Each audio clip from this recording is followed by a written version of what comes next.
Hey there, crypto traders, checking in on the sector. The bulls have shown up the last day and a half with a significant move that has us looking at short-term resistance, our double top at 7,000. We're currently roughly 3.5% away from that resistance level, which means it's potentially in play today. If it were going to be in play, and if we were going to test this level, we'd be a bit extended. The hourly RSI would be in the upper 70s, maybe even the low 80s, and the 4-hour would be just getting over 70 for the first time in a while. And we can see, looking at the past months, maybe not months, maybe 1 month, but look at the 4-hour RSI. We haven't really gotten over 70 in any meaningful way, so that's something to be aware of as well. If we see a rejection from 7,000 this time around, we have short-term support of 65.85, and then the next level that we would be looking at is our daily higher low, 61.60, that has just formed. So if we look at the 12-hour time frame, which is something that we've been watching, we had our high, low, lower high, higher low,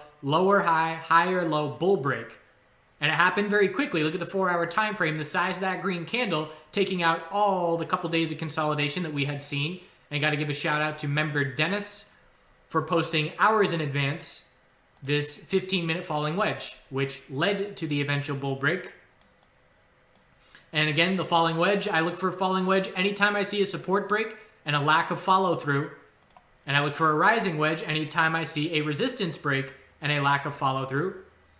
So here we had a falling wedge. Not a perfect drawing here, but you get the rough idea. And we ended up bouncing off support, changing the 15-minute trend, and it was increasing bull volume and off to the races from there in this falling wedge pattern. So what we're watching is key resistance. Most individual names, after doing this Bitcoin technical analysis, we will run through very quickly because most names are doing the same, the same thing. So it's all about 7,000. We have a few daily higher lows to be watching. We have multiple weekly inside bars, which the bulls are going to try and break bullish. Keep in mind, I personally would not be buying a $7,000 bull break. If I were, it would be for a day trade scalp flip where maybe I'm looking for a couple percent. The reason being, even if we break that level, number one, the RSI on the timeframes that I just highlighted, but also number two, look at the weekly exponential resistance. We have to remember the big picture. We are looking for a weekly lower high, no matter what, pretty much on this time frame, and that could happen at 7,200. It could happen at 8,800, but the exponential resistance potentially being back tested as resistance for the first time, that would be in the low to mid 7,000. If we were to get there, that would have me cautious, essentially. So I would prefer to be entering for daily higher lows, which I attempted and failed to do because I was a bit too picky 4 days ago. But much better to be entering on support using support levels. Let's try it again. Much better to be entering looking for higher lows as a bull using support levels. Risk to reward much better. Let's say I did get a fill. If I had a bid $100 higher than I did in reality, in an ideal world, I would have been filled at 59.10 and my stop would have been under 57.10 essentially. So let's just call it $200 of risk. And at this point, that reward would have been $900. So that's the kind of risk to reward scenario you want to put yourself in, where the reward is multiple times bigger than the potential risk. So congrats to the bulls. Now it's all about resistance. And if we do reject, we will remain in the weekly tightening inside bar, and we will then look for it to break next week. Let's see, we've got Friday, Saturday, Sunday, 3 more trading days of this week. So it's going to be close. Bulls have short-term momentum. The dominance chart for Bitcoin is working on shifting momentum. Have we changed the 4-hour trend? No, but it's a bull flag attempt here. So higher low, and the bulls need to see a break of 66.85 for continuation. It's a double top, 85 and 86 right now. So if we get follow through, it's a 4-hour bull flag trend change. And if I'm going to smooth this out for clarity, using the 2-day time frame, not for Dominion Energy. So smoothing it out using the 2-day time frame, our higher low is looking like it's going to be set. Trying to set it here, and we'll see if the bulls can make their way back up to 67.99, our key short-term resistance. Bigger picture, weekly time frame, we have an uptrend to be watching. Bigger picture, monthly time frame, anything under 70.90 would be a monthly lower high. ETH/USD, so very similar to Bitcoin. Short-term resistance 144.16 is going to be in play. That's the difference between some of these altcoins. And you can see the bulls getting over the exponential 12-period resistance for the first time. But the difference here is we can break ETH's resistance and still have $10 to go for the next resistance, whereas both of Bitcoin's resistance levels are very close to each other. So they will likely break at the same time, whereas the names that do not have their resistances that close to each other can break one level, but still have the second level looming overhead.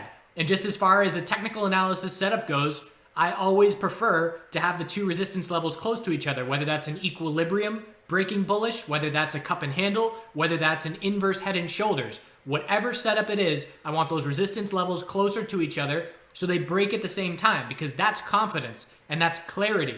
And if we only break one level and we don't break the other, we don't have that confidence, we don't have that clarity, and we have to have in the back of our minds the entire time, well, what if we don't break that second level, and what if we don't get followed through? So having multiple resistance levels close together as opposed to spread out, and just to go in real quick into more detail, when we're looking at a inverse head and shoulders, if that's our left shoulder or left neckline, and this is our right neckline, we can break one resistance level and then fail the second. But if I'm looking at an inverse head and shoulders, and that's our left neckline, and our right neckline gets right up to it, and then we form the right shoulder and we break both resistances at the same time, that is the ideal scenario for clarity. So if we fail to break 144.16 resistance on ETH, we will look at our 4-hour support, which hasn't really established clearly. I would call 136.38 a support level for sure, but not a very clear high or low on the 4-hour time frame. We very quickly hit it and then saw continuation. So we'll be watching 4-hour exponential supports, but for now it's all about resistance, 144.16. ETH BTC remains in a downtrend. The bulls would have to hold 2021, which we are still holding just barely, but then we would have to turn around and break 21.26 for that to mean anything to me, because that would be a double bottom essentially, and then a daily trend change. But if we don't break 2026, the bears keep control, which means Bitcoin remains stronger than ETH in the short term. Bigger picture for this chart, watch for a weekly equilibrium. I'm going to be looking for a shift in the near term, just not there yet. So we're going to be looking for a higher low and then a bounce to a lower high on this weekly time frame, which tells me start paying attention to ETH over BTC soon. Just keeping an eye on that daily trend, the daily 12-period exponential resistance, which has rejected multiple times. Let's see if we can get a shift in momentum to tighten up that big weekly range we just looked at. LTC, 41.43 is resistance. If we do not break that level, we remain in a daily equilibrium, and it will remain very tight.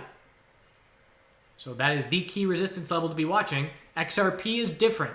Normally, XRP stands out as a bit weaker than everybody else. In this instance, it's standing out as a bit stronger. The reason being, a very clear higher high has already been hit. So most names we just looked at either have a double top like Bitcoin or a lower high for everybody else. And for XRP, that's a different scenario. So XRP is looking up at 1879 resistance from here. We established a short-term support of 1679, and we'll see if the bulls can get continuation. The weekly bounce is already clearly underway here. Bulls would love another leg up to decrease the probability of a weekly bear flag very significantly. And I already think it is not a weekly bear flag at this point, but it would certainly be a bit of emphasis from the bulls if we do get one more higher high on that daily chart. Binance, 1337 resistance. Anything under it's a lower high. Equilibrium tightening daily range still in play. Resistance tests all around. Link, same setup, 237. Might as well call it 238 and round up. So that level's in play. It's about 1% away or so. And we'll see if the bulls are able to break that resistance level. XTZ USD, 179 is resistance approaching. BCH, 236.09 resistance is approaching. And BSV, 181, resistance is right here. And there's a decent scenario where resistance right behind it, only $5 more, breaks both levels. So everybody's testing resistance. Some names are in tightening ranges, other names not as tight, like XRP. And we'll see if we can break these resistance levels with a little bit more follow through. And this is the kind of scenario, if I'm sitting here actively trading crypto right now in this moment, I want to be watching all of these charts Because if some of these individual names, one by one, start breaking their resistance levels first, that's going to slowly move my probability needle that everybody's going to be looking to break those resistance levels. Just 1 or 2 coins breaking isn't enough for me to have that confidence, but if we start seeing 3, 4, 5, 6 coins breaking their resistance, we're going to be watching for everybody to take that route. So key resistance tests, we'll check back in tomorrow if we see breaks. If not, tightening daily ranges likely until the weekly candles close. But we'll get a lot more information over the next 4 or 5 hours or so. So that's that. Do good things out there. Hope you are all well and hanging in there psychologically with the lockdown in place. Hopefully you have some nature. If not, maybe ordering a potted plant off Amazon. I don't even know if you can do that right now. Otherwise, hang in there. Another month or two, and we'll be looking at the light at the end of the tunnel. See you soon.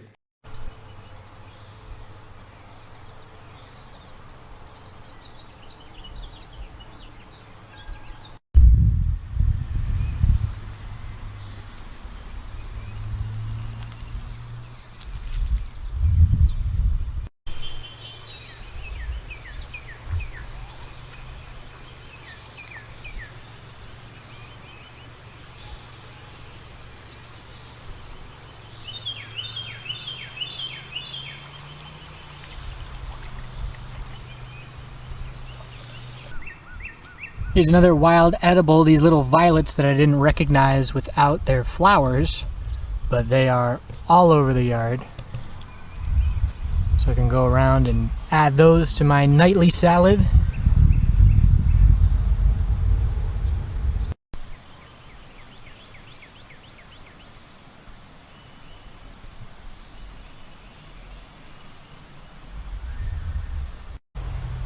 The fish are back out. Just some sunfish and some little something, I don't know what that is. Maybe a little bass.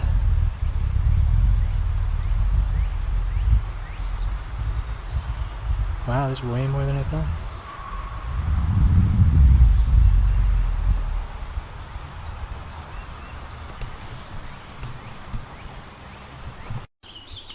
Decided to leave that door open on the barn to see if any barn swallows want to move in.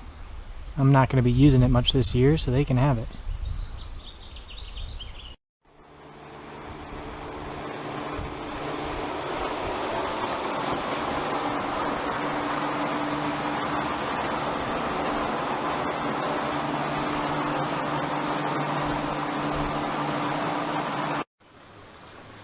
It's been unusually hot here the past couple days, so I had to cover up the lettuce with some remake cloth, which gives it shade, otherwise it'll get all wilted. Doesn't generally like the heat.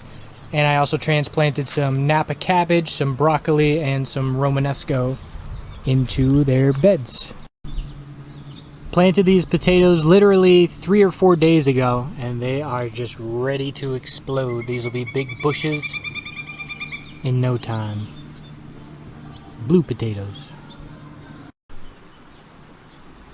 Peas are going, they're ready to start reaching over and grabbing this chicken wire to climb up the fence.